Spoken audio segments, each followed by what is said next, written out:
अस्सलाम वालेकुम व्यूअर्स, उम्मीद है आप लोग खैरियत से होंगे। आप देख रहे हैं प्रॉपर्टी ब्यूरो का यूट्यूब चैनल और मैं हूं मलिक इम्तियाज़। आज की इस वीडियो में हम डिस्कस करने जा रहे हैं नोवा सिटी इस्लामाबाद को। बहुत से लोग नोवा सिटी इस्लामाबाद को लेकर के बहुत परेशान हैं। क्यों परेशान हैं वो भी हम डिस्कस करेंगे, उसका हल क्या है वो भी डिस्कस करेंगे। मैं अक्सर कहता हूँ हम पाकिस्तानी एक जल्दबाज कौम हैं। हम रातों रात चीज़ों के नताइज हासिल करना चाहते हैं, कामयाबी हासिल करना चाहते हैं, इन्वेस्टमेंट के अंदर से मुनाफा हासिल करना चाहते हैं, कारोबार करके उसमें बहुत कम टाइम में कामयाबी हासिल करना चाहते हैं। तो दोस्तों ऐसा नहीं होता, प्रैक्टिकल लाइफ में ऐसा नहीं होता। हर चीज़ का टाइम होता है, एक टाइम फ्रेम के अंदर चीज़ें काम कर रही होती हैं, उसके बाद जाकर आपको कामयाबी मिलती है। हमेशा से मेहनत जारी रखें, उम्मीद रखें, अच्छी चीज़ों की उम्मीद रखें, अल्लाह ताला से अच्छी चीज़ों की उम्मीद रखें, तो इंशाल्लाह आपको जल्द अच्छी खबरें भी मिलना शुरू हो जाती हैं। मैं अपने पॉइंट की तरफ वापस आता हूँ। Nova City Islamabad. Nova City Islamabad के ख़िलाफ़ काफ़ी सारे प्रोपोगेंडास भी चलते रहते हैं। नोवा सिटी उस वजह से काफ़ी फेमस भी रहता है, बल्कि प्रोपोगेंडास की वजह से भी वो उल्टा फेमस ही होता है, उसका सोशल मीडिया के ऊपर काफ़ी नाम रहता है। नोवा सिटी एक वाइड प्रोजेक्ट है जिसके बारे में मैं ये बात करूंगा कि इसकी फाइल्स मार्केट में आती हैं और बड़े शॉर्ट टाइम में सेल हो जाती हैं। अगर एक फेक प्रोजेक्ट हो, एक इलीगल प्रोजेक्ट हो, किसी गैर तजर्बाकार पार्टी का प्रोजेक्ट हो, तो वो इतनी जल्दी सेल कैसे हो जाता है? खरीदने वाले खरीद क्यों लेते हैं, इन्वेस्टर खरीद क्यों लेता है? एंड यूज़र के बारे में ये मैं राय कायम कर सकता हूँ, या आप एंड यूज़र के बारे में, एक आम आदमी के बारे में आप ये राय कायम कर सकते हैं कि वो सादा आदमी होगा, या उसे पता नहीं होगा, या उसका प्रॉपर्टी या रियल एस्टेट की दुनिया में एक्सपीरियंस नहीं होगा। लेकिन जो इन्वेस्टर होता है, जो इन्वेस्टमेंट करता है, जो 100 200 फाइल्स खरीदता है, जो कि 50 लाख 1 करोड़ 2 करोड़ की प्रॉपर्टी खरीदता है, फाइल्स परचेज करता है किसी सोसाइटी के अंदर, तो दोस्तों वो इन्वेस्टर कोई पागल नहीं होता, वो बेवकूफ़ नहीं होता। तो इन्वेस्टर्स ने नोवा सिटी इस्लामाबाद या नोवा सिटी पेशावर के अंदर इन्वेस्टमेंट क्यों की? क्या नोवा सिटी एक फेक प्रोजेक्ट था इस वजह से इन्वेस्टमेंट की? ऐसा नहीं है। मेरे वो तमाम दोस्त जो नोवा सिटी इस्लामाबाद को लेकर और उसकी डेवलपमेंट को लेकर परेशान हैं, मेरी उनसे गुजारिश है कि थोड़ा सा सब्र करें, परेशान ना हो। लेट ज़रूर हुआ है नोवा सिटी इस्लामाबाद का प्रोजेक्ट, उसमें डेवलपमेंट में थोड़ी सुस्ती ज़रूर हुई है, लेकिन फिर भी मैं आपसे तकरीबन, आज तारीख है 23 फरवरी 2022, और अब से तकरीबन 10-12 दिन पहले मैं नोवा सिटी इस्लामाबाद की साइट पर गया था। उसकी वीडियो भी, उस साइट विजिट की वीडियो भी मेरे यूट्यूब चैनल पर मौजूद है। मैं कोशिश करूँगा डिस्क्रिप्शन में उसका लिंक भी डाल दूँगा, आप वो भी देखिएगा कि वहाँ पर डेवलपमेंट का काम कैसा हो रहा है। मैं अगेन अपने पॉइंट की तरफ आता हूँ, लोग परेशान क्यों हैं? देखें, जब आप खबरें सुनते हैं फेक, किसी एक सक्सेसफुल प्रोजेक्ट, जब कोई प्रोजेक्ट कामयाब होने लगता है मार्केट में, तो उसके खिलाफ खबरें छापने वाले भी मार्केट में आ जाते हैं। सराउंडिंग में कुछ और हाउसिंग प्रोजेक्ट्स हो सकते हैं, वो मुमकिन है कि वो लोग जानबूझकर उसकी खबरें ऐसी फैला रहे हों। मैं एक एक्सपीरियंस आपके साथ शेयर करता हूँ। नोवा सिटी के एक ग्रुप के अंदर मैं ऐड हूँ। उस ग्रुप के अंदर हम डिस्कशन करते हैं नोवा सिटी के हवाले से। पिछले दिनों एक एक्सपीरियंस मेरे सामने आया, सुनिएगा ज़रूर, शायद थोड़ी सी वीडियो लंबी हो जाएगी, लेकिन सुनिएगा ज़रूर। वो लोग जो नोवा सिटी इस्लामाबाद की वजह से या उसकी डेवलपमेंट को लेकर या उसकी प्राइसेस गेन नहीं हो रही, जिन्होंने इन्वेस्टमेंट किया, वो कहते हैं प्राइसेस ऊपर नहीं जा रही, उसके ऊपर जो इन्वेस्टमेंट के ऊपर रिटर्न है वो अच्छा नहीं मिल रहा, वो लोग ये मेरा मैसेज या ये वीडियो का जो ये हिस्सा है ये ज़रूर देखिएगा, ज़रूर सुनिएगा। एक ग्रुप है हमारा, उस ग्रुप के अंदर हम काफ़ी सारे लोग हैं, 200 से ऊपर हम लोग हैं, इन्वेस्टर्स हैं, उसके अंदर डीलर्स हैं और एजेंट्स हैं, रियल एस्टेट से रिलेटेड एजेंट्स हैं उसके अंदर। उसमें हम चैट करते रहते हैं। कुछ लोग, हम काफ़ी प्रोफेशनल लोग हैं उसके अंदर, काफ़ी पुराने लोग हैं, हम काम करते हैं, हमने नोवा सिटी की काफ़ी सारी फाइल्स भी बेची हैं, हम वापस ख़रीदते भी हैं, सेल भी करते हैं। हम अपने बायर को, जिसने हमसे परचेज़ की होती है, हम उसको फ़ायदा देते हैं, हम उसको नुकसान नहीं देते। तो उस ग्रुप के अंदर कुछ 4 से 5 बंदों का एक अलग से ग्रुप बन गया। हमारे एक ग्रुप के अंदर 4-5 बंदों का अलग से ग्रुप बन गया, और वो क्या कर रहे थे, उनमें से एक बंदा कमेंट करता है कि नोवा सिटी की मुझे इस्लामाबाद की फाइल चाहिए, कितने में मिल जाएगी? अब नोवा सिटी की 5 मरले की फाइल की बुकिंग हुई थी 4 लाख रुपए में। मैं रिपीट करता हूं, नोवा सिटी इस्लामाबाद के प्रोजेक्ट की 5 मरला का जो था प्लॉट, उसकी बुकिंग 4 लाख रुपए में हुई थी। उस ग्रुप के अंदर जो डिस्कशन शुरू हुई, एक आदमी कहता है, फेक तरीके से वो आपस में मिले हुए थे, वो कहता है कि मुझे 5 मरला नोवा का प्लॉट चाहिए, कितने में मिल जाएगा? उसी का दूसरा साथी उस ग्रुप में कहता है कि 3 लाख रुपए में मिल जाएगा आपको। अब उस ग्रुप में कोई 1 2 4 एंड यूज़र भी एडेड थे और हम बाकी डीलर्स भी एडेड थे।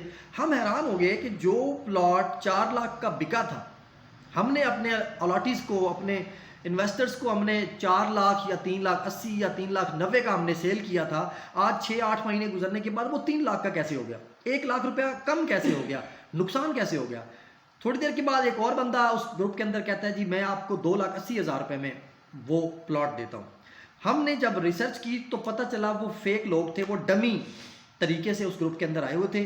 वो लोगों के अंदर और सोशल मीडिया के अंदर वो रेट को ख़राब करने के लिए और आर्टिफिशियल तरीके से रेट को नीचे लाने की कोशिश कर रहे थे, जिससे एंड यूज़र परेशान था कि शायद नोवा सिटी के रेट्स मज़ीद डाउन हो जाएंगे।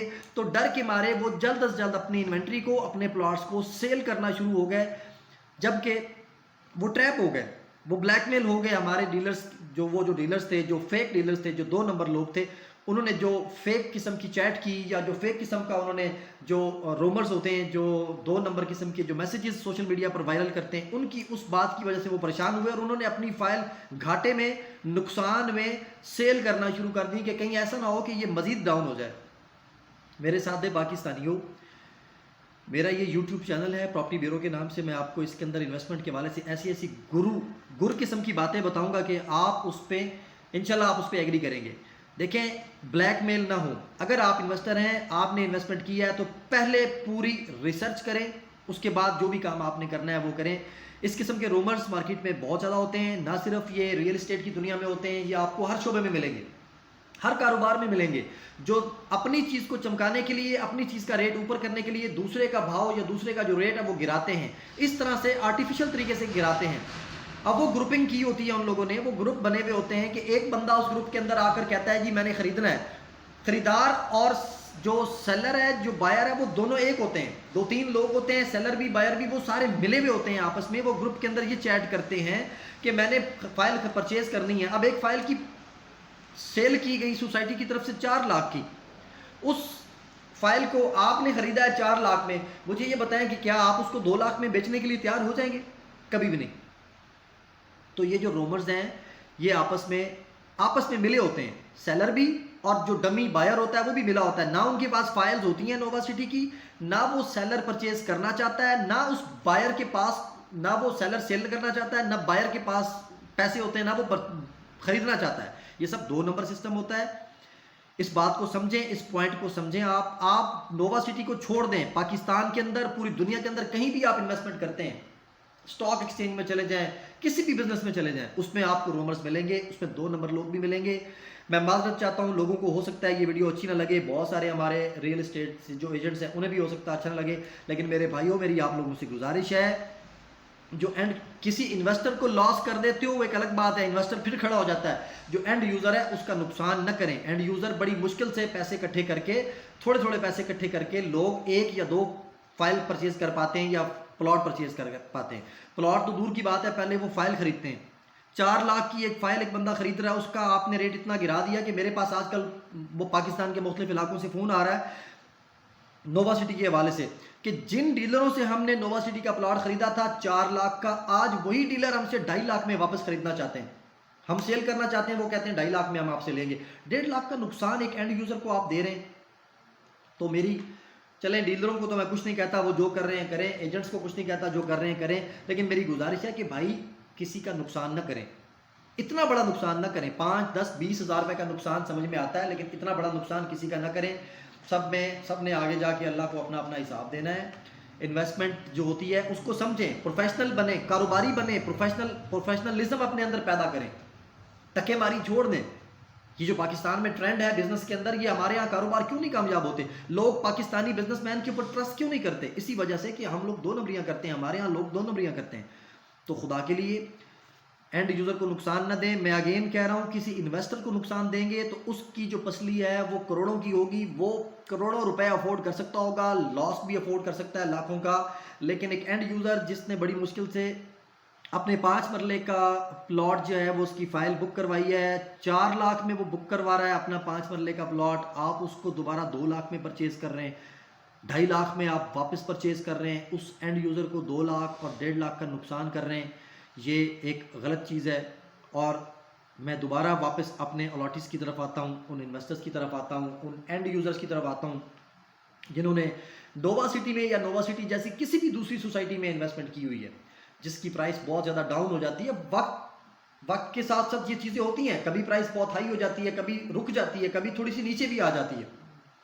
ये याद रखें कि प्रॉपर्टी का रेट कभी नीचे नहीं आता, हमेशा ऊपर ही जाता है। ज़मीन हमेशा अपनी प्राइस बढ़ाती है, ठीक है।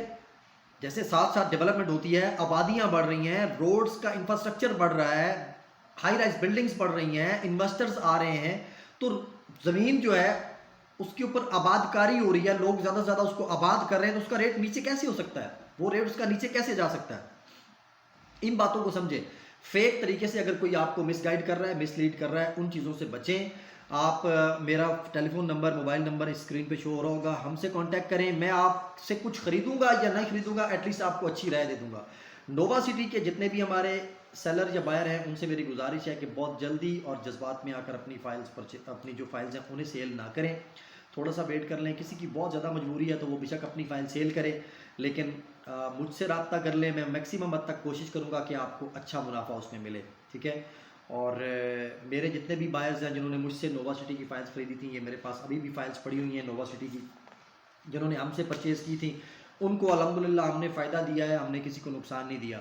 मेरे वो बायर जिन्होंने मुझसे नोवा सिटी में इन्वेस्टमेंट की थी, आज अगर वो उनमें से कोई बंदा वीडियो देख रहा है तो वो ज़रूर नीचे कमेंट करे और अपनी राय दे कि क्या हमने नोवा सिटी में इन्वेस्टमेंट कराने के बाद उन्हें नुकसान दिया या फ़ायदा दिया। ये सिर्फ नोवा सिटी की बात नहीं है, मैं रावलपिंडी, इस्लामाबाद, लाहौर और पेशावर के तकरीबन 15 हाउसिंग प्रोजेक्ट्स का काम कर रहा हूँ। अल्हम्दुलिल्लाह हम अपने किसी बायर को, किसी ने भी हमसे कोई प्लॉट ख़रीदा है, चाहे वो 3.5 मरले का था, चाहे 4 मरले का था, चाहे 4 कनाल का था, चाहे वो कोई 10 कनाल का फार्म हाउस था, अल्हम्दुलिल्लाह हमने अपने किसी भी बायर को नुकसान नहीं पहुँचाया। और मेरी ये स्ट्रेटजी है ही नहीं, मैंने इस स्ट्रेटजी पे काम कर रहा हूँ कि आपको आपकी इन्वेस्टमेंट पे अच्छा रिटर्न दिया जाए, मेरा ये फोकस है। बाकी सेल परचेज चलती रहती है। अगर आप इन्वेस्टमेंट करते हैं तो इन्वेस्टमेंट इस पॉइंट ऑफ व्यू से किया करें। मेरी शॉर्ट टर्म इन्वेस्टमेंट और लॉन्ग टर्म इन्वेस्टमेंट के हवाले से भी मेरे यूट्यूब चैनल पे एक वीडियो पड़ी है, उसको देखिए आप जाकर, उसके ऊपर आपको आइडिया मिल जाएगा कि इन्वेस्टमेंट करनी कैसे है। मज़ीद आपका कोई कमेंट है, कोई आपकी बात है, वो कमेंट बॉक्स में आप नीचे उसको कमेंट में करें, इंशाल्लाह मैं आपको उसका भी जवाब दूंगा। और जब भी कभी इन्वेस्टमेंट करते हैं थोड़ा सा सोच समझ के करने से पहले भी सोचें, और अगर कर लिया तो उसको थोड़ा होल्ड डाउन किया करें ताकि आपको मुनाफा मिले। और अगर आपने उसके ऊपर घर बनाना है तो फिर तो एक अलग बात है, फिर तो आप वेट करेंगे ही करेंगे, चाहे 3 साल करें चाहे 4 साल करें। लेकिन अगर आप इन्वेस्टर हैं, शॉर्ट टर्म इन्वेस्टमेंट आपने किया है तो कम अज़ कम उसको 1 साल के लिए होल्ड किया करें। अगली किसी वीडियो में अगेन आपकी खिदमत में हाजिर हूँगा, तब तक के लिए इजाज़त दीजिए। अल्लाह हाफिज़।